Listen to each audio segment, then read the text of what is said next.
Mr. Drew of Mr. Drew and His Animals 2 rescues and rehabilitates exotic animals all over our state. And it's always fun when he stops by the 207 studio because we never know what he's going to bring, but we always know we're going to learn something. So thanks so much for coming in. Who do we have here, this little guy? We have here this little guy who's an alligator snapping turtle. Now, this is North America's largest freshwater turtle.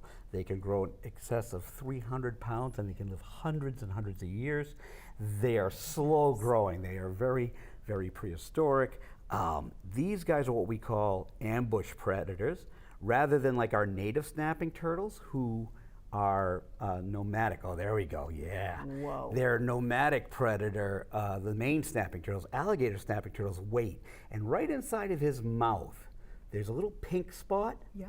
Well, in the water, he wiggles that, and it looks like a worm. So fish will come right into his mouth, and bam, he gets them.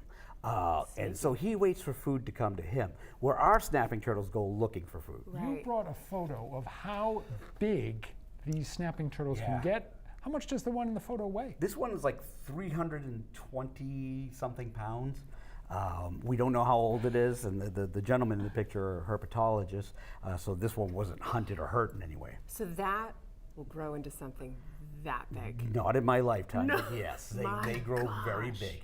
And so if you look at how sharp that is, if you put your finger right in there, now he can't bite anything off. That size maybe, but this size he can't. Go But for it it, Rob. would hurt. You probably get your ear pierced if you want it. It's a free ear piercing today. I'm going to pass, and we actually have other animals that we need to get to, so that provides the perfect segue.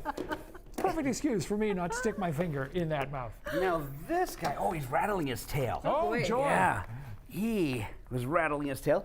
Oh, there he is. He's rattling it still. That's his way of like warning, back off, leave me alone, I'm scared. Oh, good. This is a Florida king snake. And Florida king snakes are actually very beneficial snakes. This snake is actually a snake-eating species. And they'll eat frogs, lizards, other things as well. But they call them king snake because they can eat a rattlesnake. So if you've ever seen a snake eat a snake eat another snake, it's like a sausage eating a hot dog. It's really weird, but yeah, that's what these guys do. And so a lot of people actually love the king snakes because they eat the venomous snakes. But they are a pretty active snake. Yeah. They come in different colors. Saying king snake is like saying dog. We have big dogs and we have little dogs. We have bigger king snakes, smaller king snakes. They all come in different colors depending on their location. This one here matches very well with the sawgrass in Florida. So when it's moving through the taller grass, this is a hard thing to see, this pattern from light and shadow. Very cool. All right, let's move on to our third one, Drew. Go ahead. It's another feisty one. Very active. These. That's the good thing about the turtle, not so feisty. Right. Now this one we're going to hold over his container. This is one of the most invasive animals in the world. And this is called the marine toad. Now they just caught one of these in Australia. They're originally from South America, but they caught one that weighed 8 pounds.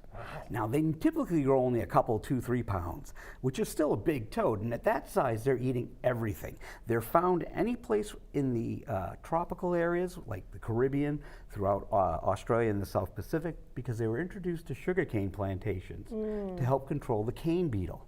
Now these guys here are very poisonous.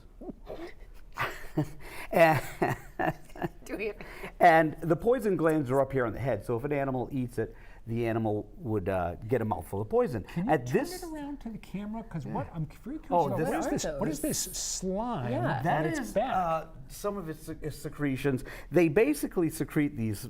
Again, it's more for a deterrent, yes, and that's why we're holding them over the container. you. If you've ever caught a toad before, this is what they do, because most people will put them down, and you cannot get warts from toad pee. So these secretions are just security things to protect them, and some cases they'll dry up and stuff like that. They're toxins, and as I'm flinging pee around, sorry. But yeah, at this size of a dog, he said the dog could die. And at full size wow. of 2 or 3 pounds, the saltwater crocodile could die. They're very, wow. very toxic. And so that's the problem, is they became invasive because humans introduced them to help control the cane beetle, but they really never ate the cane beetle. They started eating all the other things that were eating the cane beetles. And most frogs lay a couple thousand eggs, 2,500 eggs. This toad here lays 25,000 eggs. It outproduces the native wow. wildlife. Always educational when you drop by, Drew. Thank you so much for coming in. Mr. Drew and his animals, too. If you'd like more information, head to the 207 section of our website or app. You'll find out more about what he does, how he helps animals, and how he educates Mainers from one end of the state to the other.